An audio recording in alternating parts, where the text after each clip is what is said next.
Hey folks, these are some of the traditions that have carried on from PCG Maker to PCG Maker throughout PCG history.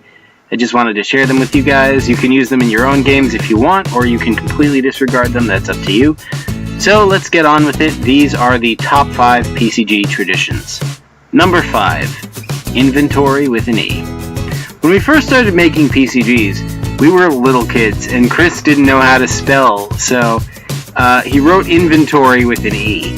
Eventually, he figured out how to spell inventory, so he tried putting, just writing inventory spelled the right way. He tried just putting an I on the top, but it didn't feel right, and that was quickly forgotten, and we got back to just writing it with an E. It's been that way ever since. It's been a tradition and spread on to the new PCG makers. Number 4, mazes and flights. I don't even know why or how this one started, but it seems like whenever you've got a maze screen, that always leads into a flight scenario. Once you get through the maze, you either get to an airport or a spaceship or anything that lets you fly. It's just one of those things that happened and then just kept happening for some reason. Number 3, the portal tree. This one's from one of my earliest games. It's just a tree that has lots of different portals right near its roots.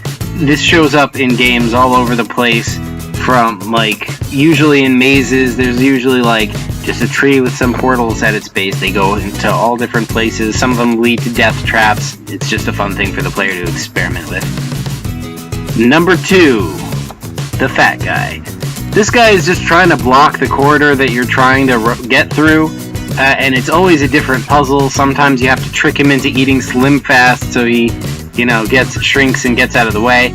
Sometimes you have to, roll him out of the way some way. You can never just climb over him or squeeze past him or nothing conventional like that. You try weapons on him, it bounces off.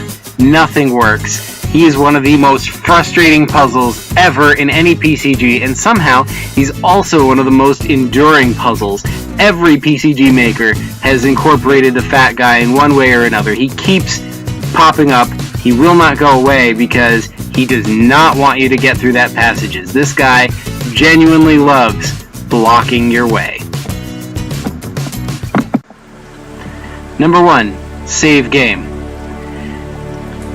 This is another one that goes all the way back to the very beginning of PCG history. In any PCG, no matter whose it is, if you say the words save game, that brings you back to right before you died. Or you can even use it if you haven't died, if you just want to undo something you did. Let's say you said something stupid to a character you're talking to, you just say, save game, I won't do that. In a computer game, when you save your game, that means you can come back to this point later. You're saving it for later. In paper computer games, it's pretty much the opposite. Save game restores you back to before you died, so it's kind of like loading your file in a regular game. But Chris was, again, we were very little kids when we made this game, and Chris called it save game at the time, and it stuck, and it's been sticking ever since. So that's all, folks. Those are the top 5 PCG traditions. Thanks for watching, and have a good night.